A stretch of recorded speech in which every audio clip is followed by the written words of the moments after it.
Look no further than what they've been doing with Kevin Owens. Kevin Owens is slowly becoming one of the top heels in the promotion, really. You saw what he did to Randy Orton, reinstating the danger that comes with a maneuver like the pile driver, something that we haven't seen in quite some time. Michael Cole and Corey Graves really put over the fact that the pile driver is one of the most devastating maneuvers in all of professional wrestling. It is, in fact, the move that would temporarily paralyze Stone Cold Steve Austin during the 1997 SummerSlam event. On top of that, it's just one of the more devastating moves because you're landing an individual's head straight on to the matchup, onto the mat, I should say. So I really appreciate how they went with this old school approach to the maneuver. A lot of times we've seen moves like the suplex, like the DDT, those were finishes back in the day. Those were considered to be finishing maneuvers that would win an individual a matchup. And then nowadays, it's become commonplace. I mean, you see a maneuver like the Canadian Destroyer be hit, and then only for the opponent to rise back up and hit his own Canadian Destroyer. Now, that's not me throwing shots, but it's just a fact of how the industry has evolved. So it's refreshing to see them take a more nuanced, simple approach in really elevating Kevin Owens into this ruthless heel. And for what it appears, we're going to be seeing Randy Orton on the shelf for quite some time. I believe they had released on their social media pages that the WWE says that Randy Orton will be out indefinitely. Now, see, if you ask me, he's out for at least a month. He's missing the Survivor Series. I'm thinking maybe around the time of Saturday night's main event, that's when we see him return. Now, whether or not it's a matchup against Kevin at Saturday night's main event, or maybe interfering in a matchup for Kevin, I'm thinking Kevin versus Cody at Saturday nights. Maybe he interferes.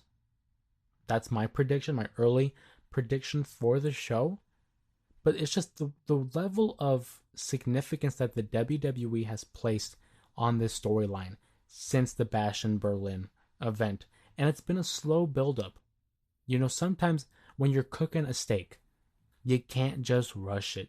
You gotta let it cook for a little bit. Give it some time. Otherwise, if you don't, you're gonna screw up the whole serving. And that's what the WWE has done with Cody Rhodes and this Kevin Owens feud. I think after this feud is done, both Kevin and Cody are going to be in better places for it. The main complaint about Cody was that for his title reign, we haven't really been getting a lot of story. We've gotten great matchups against AJ Styles, Logan Paul. Hell, he even had an entertaining matchup against Solo Sikoa in the cage. But we haven't seen real story driven. Obviously not including the bloodline. But until we get to Kevin here, this is where it becomes interesting, and I think it leads into the whole Randy Orton feud. Now, whether or not it's the direct feud that we go into after, I think it will be a direct effect on what happens to Randy moving forward. And then after that, I'm thinking Cody wins. He defeats Kevin. Kevin's now a heel. Who does he go after? Look at the year Kevin Owens has had. His three closest friends. It could be argued they betrayed him. Cody teams with Roman, who Kevin had been fighting for the better part of 4 years. Randy sides with Cody. Where's the loyalty there? And now Sami Zayn rejoins the bloodline, the very same group that he and Kevin vowed to vanquish. And he goes on and he joins Roman again.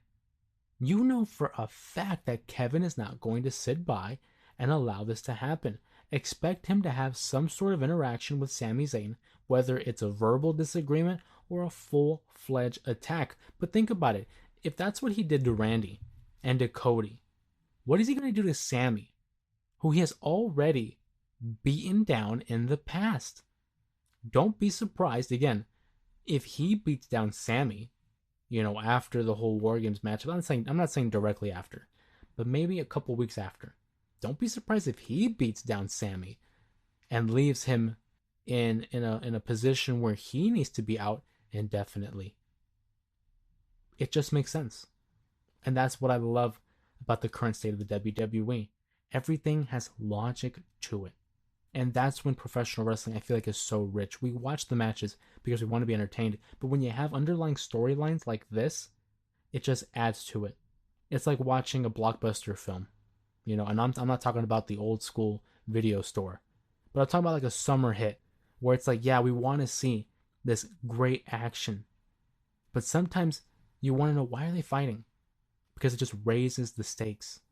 I love watching King Kong and Godzilla, but at the end of the day, that's just two monsters fighting. Where's the weight?